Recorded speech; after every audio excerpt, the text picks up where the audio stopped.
हम लोग पढ़ रहे थे भारत का भौगोलिक स्वरूप के बारे में। तो पिछले वीडियो में हम लोगों ने यह अध्ययन किया था कि उत्तर भारत का जो पर्वतीय क्षेत्र है वो कौन सा है। तो हम लोगों ने ये जाना था कि हिमालय पर्वत श्रृंखला जो थी उसकी ऊंची ऊंची चोटियां कौन सी है और उसकी लंबाई कितनी है, तो उसके बारे में हम लोग ने अध्ययन किया था। आज के इस वीडियो में हम लोग अध्ययन करने वाले हैं दक्षिण भारत मतलब प्रायद्वीपीय भारत की पर्वतीय श्रृंखलाओं के बारे में कि प्रायद्वीपीय भारत में कौन कौन सी पर्वत श्रृंखला है। तो आइए शुरुआत करते हैं। सबसे पहले हम लोग ये समझ लेते हैं कि ये जो प्रायद्वीपीय भारत है ये ही एक्चुअल भारत है। कैसे है कि जब ये वाला हिस्सा जो था वो अफ्रीका महाद्वीप से सटा हुआ था मतलब जुड़ा हुआ था, जब वह टूटा तो टूटकर ये हिस्सा अलग हो गया और ये उत्तर की तरफ चला गया। जैसा कि दक्षिण में अफ्रीका महाद्वीप है, हमने मैप के जरिए इसके पिछले वीडियो में हम लोगों ने समझा था। तो वेगनर का जो महाद्वीपीय विस्थापन है उससे यह साबित होता है कि पहले एक ही महाद्वीप होता था, जो विखंडन होने के बाद 7 महाद्वीपों का निर्माण हुआ। तो ठीक उसी प्रकार ये हमारा भारत भी अफ्रीका महाद्वीप से मतलब कि सटा हुआ था और अलग होने के बाद ये इस तरफ आ गया। गुजरात वाला पोर्शन ही जो है ये टूटकर बाहर मतलब निकल गया था। तो ये भारत जो है जब आया मतलब ऊपर की तरफ आ गया, पहले ये वाला पोर्शन ये चीज नहीं था। ये कैसे हुआ? जो हिमालय पर्वत था उसके निर्माण के बाद उससे निकलने वाली जो नदियां थी उन्होंने क्या किया कि अपने साथ मिट्टी, गाज, अवसाद ये सब लेके सतत रूप से लेके चलती थी और काफी वर्षों के बाद धीरे धीरे वो मिट्टी, गाज, अवसाद को छोड़ते गए, जिससे विशाल मैदान, उत्तर भारत का विशाल मैदान का निर्माण हो गया। तो सबसे पुराना जो है वो प्रायद्वीपीय भारत है और इनकी जो पहाड़ियां हैं ये भी सबसे पुरानी है। यहाँ तक कि विश्व की भी सबसे पुरानी पहाड़ियां इसी प्रायद्वीपीय भारत में ही हैं। तो आइए इनसे जुड़े हुए पर्वत श्रेणियों के बारे में हम लोग पढ़ते हैं। तो सबसे पहले अरावली पर्वत श्रेणी है और दूसरे नंबर पर विंध्य पर्वत श्रेणी, तीसरे नंबर पर सतपुड़ा की पहाड़ियां और पश्चिमी घाट, पूर्वी घाट, इनके बारे में आज हम लोग अध्ययन करेंगे। तो सबसे पहले अरावली पर्वत श्रेणी, इसके बारे में जानेंगे कि क्या है। देखिए, अरावली पर्वत श्रेणी एक मात्र ऐसी पर्वत श्रेणी है जो भारत का ही न होकर पूरे विश्व का सबसे पुराना पर्वत श्रेणी में से माना जाता है। तो अगर आपसे पूछा जाए कि विश्व का, संसार का सबसे पुराना पर्वत श्रेणी कौन सा है, तो वो है अरावली पर्वत श्रेणी। ठीक है, तो इसका जो विस्तार है वो किस प्रकार से है, इसको आइए देखते हैं। ये गुजरात से लेकर दिल्ली तक फैला हुआ है। देखिए, गुजरात में यहाँ पर काठियावाड़ है। ठीक है, काठियावाड़ जगह से ही यहाँ से यह गुजरात होते हुए और राजस्थान होते हुए ये दिल्ली तक इसका विस्तार है। ठीक है, और इसकी सबसे ऊंची चोटी जो है, इसकी सबसे ऊंची चोटी वो गुरु शिखर है। वो गुरु शिखर है 1722 मीटर का है। ठीक है, यदि आपसे पूछा जाए कि अरावली पर्वत श्रेणी का सबसे ऊंचा पर्वत शिखर कौन सा है, तो वो होगा गुरु शिखर, जिसकी ऊंचाई है कुल 1722 मीटर है। ठीक है, ये बहुत ही महत्वपूर्ण क्वेश्चन है जो आपकी परीक्षाओं में लगातार आते ही रहेंगे।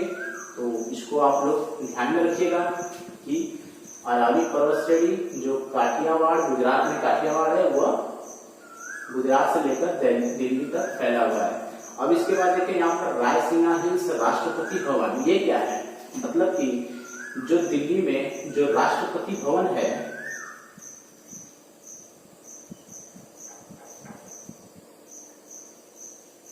वह इसी पहाड़ी पे बनाया गया है।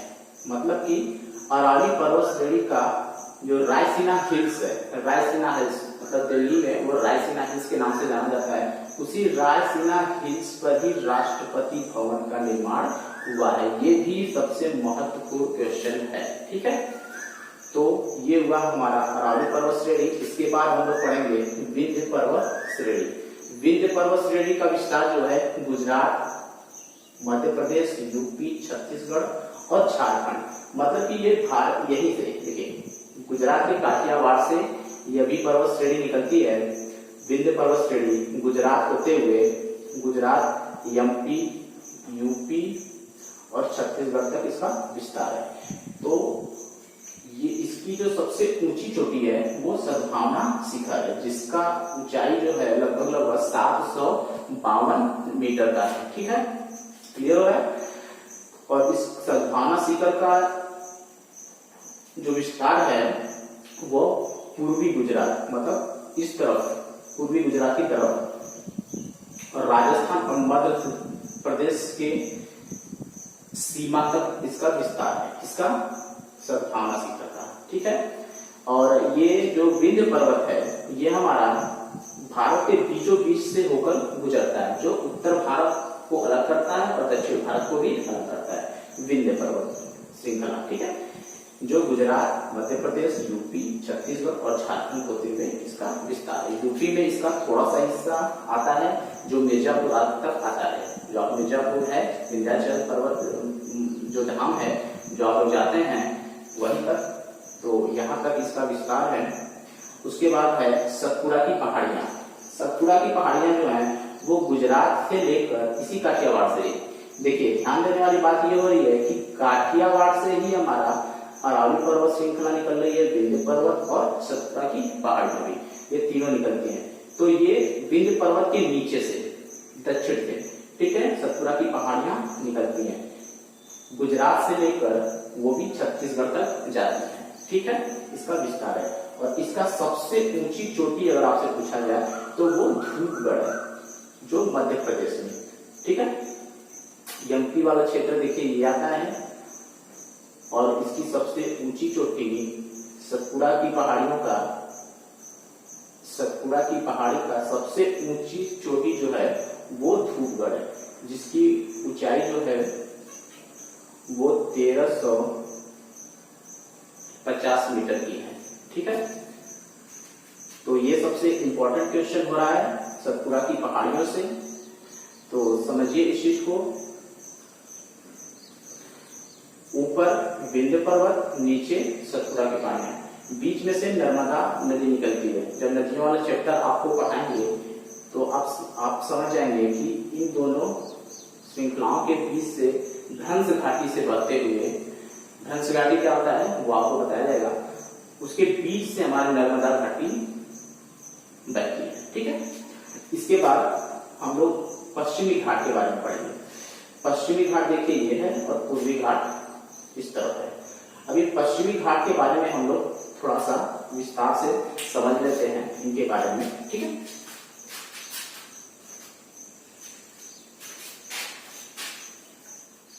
तो आइए अब हम लोग पूर्वी घाट और पश्चिमी घाट को समझते हैं। इनसे मुख्य जो पहाड़ियां हैं उनके बारे में हम लोग अध्ययन कर लेते हैं। तो देखिए पूर्वी घाट का जो है, ये जो लाइन आप जो बीच में देख रहे हैं ये हमारा पूर्वी घाट है, जो गुजरात से लेकर केरल तक फैला हुआ है, गुजरात से लेकर केरल तक फैला हुआ है। और इसकी सबसे ऊंची चोटी जो है अनाई मुड़ी है। ठीक है, जिसकी ऊंचाई जो है 2695 मीटर है, जो कि केरल राज्य में है। ठीक है, लेकिन इससे पहले हम लोग ये समझ लेते हैं कि ये जो पूर्वी घाट और ये जो पश्चिमी घाट है ये किस प्रकार से है, इसका धरातल किस प्रकार से है, उसको समझते हैं। देखिए इसका विस्तार तो यहाँ से लेकर केरल तक है, मतलब गुजरात से लेकर केरला तक है। देखिए बीच वाला जो आप ये पोर्शन देख रहे हैं भारत का, जो प्रायद्वीपीय भारत का ये जो पोर्शन है, ये जो है ये उभरा हुआ है, मतलब उठा हुआ है। इसकी ऊंचाई पूर्वी घाट और पश्चिमी घाट की अपेक्षा उठा हुआ है, ये ढलान पर है, मतलब कगार पे है। ये जो मुंबई, गोवा, केरल, कर्नाटक ये जो क्षेत्र आते हैं, ये प्रायद्वीपीय भारत का जो बीच वाला क्षेत्र है उनसे ये ढलान पर है, मतलब नीचे पे है। किस प्रकार से है इसको हम चित्र के माध्यम से समझते हैं।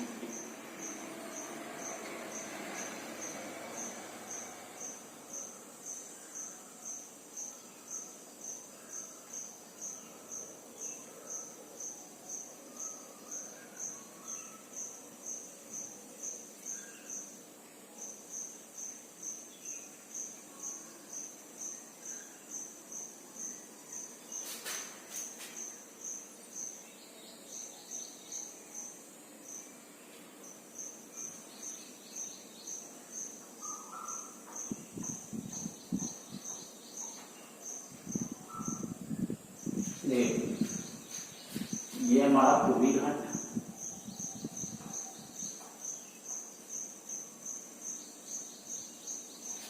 ये पश्चिमी घाट। देखिए कैसे पूर्वी घाट का जो कगार है ये कगारनुमा है, ठीक है, ये नीचे ढलान की तरफ है, और पश्चिमी घाट का भी उस तरफ ढलान की तरफ है। और ये बीच का हिस्सा जो है ये वाला क्षेत्र जो प्राइवेट ये उठा हुआ है इन दोनों के अपेक्षाकृत, ठीक है। तो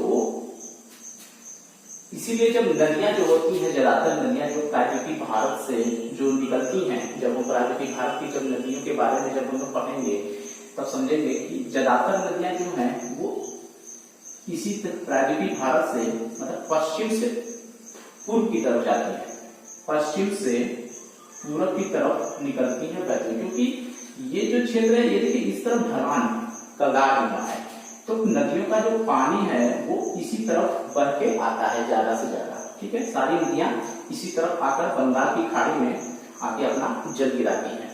तो इसका जो धरातल है कुछ इसी प्रकार से है। तो ये जो क्षेत्र है पूर्वी घाट और पश्चिमी घाट ये हमारा इसी प्रकार से है। इसमें से जो हमारा अनाईमुड़ी जो है जो केरल राज्य में है ये सबसे ऊंची पहाड़ी है, ठीक है, पूर्वी घाट का। इसके बाद पश्चिमी घाट का जो सबसे पूर्वी घाट का सबसे ऊंचा जो पर्वत है वो है महेंद्रगिरी, जिसकी ऊंचाई 1501 मीटर है, ठीक है, जो उड़ीसा वाले क्षेत्र में आता है।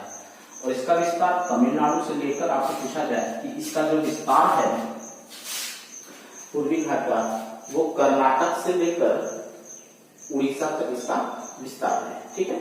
और इसकी सबसे ऊंची चोटी महेंद्रगिरी पर्वत है जो उड़ीसा वाले क्षेत्र में आता है।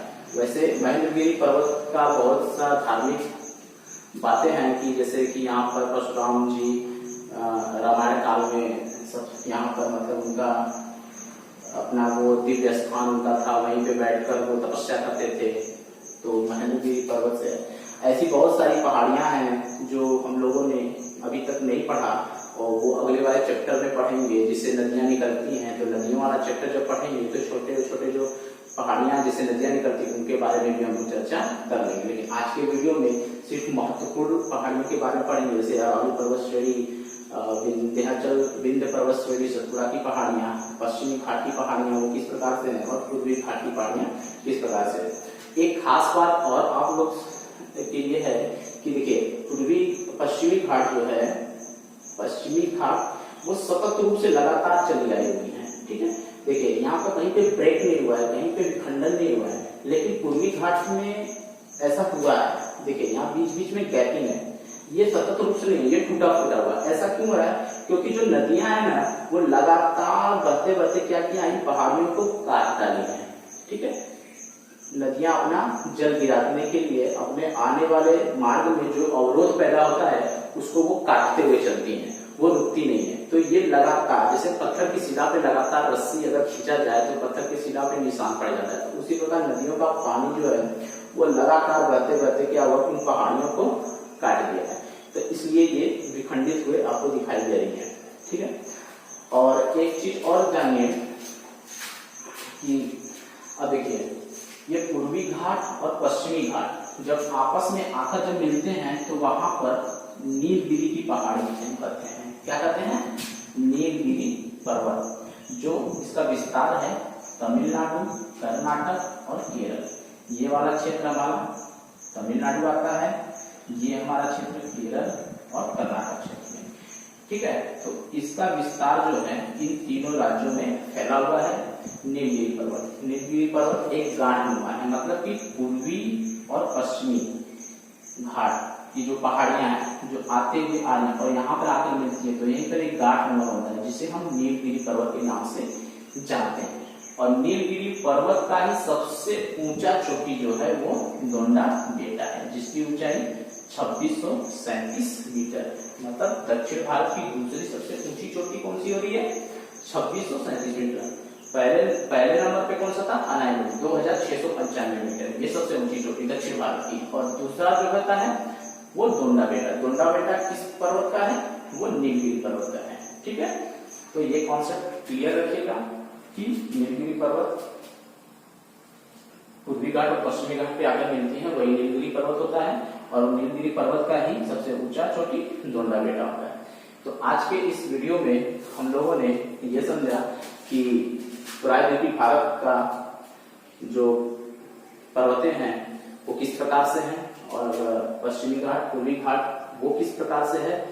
तो हम लोगों ने अच्छे से इसको समझ लिए होंगे।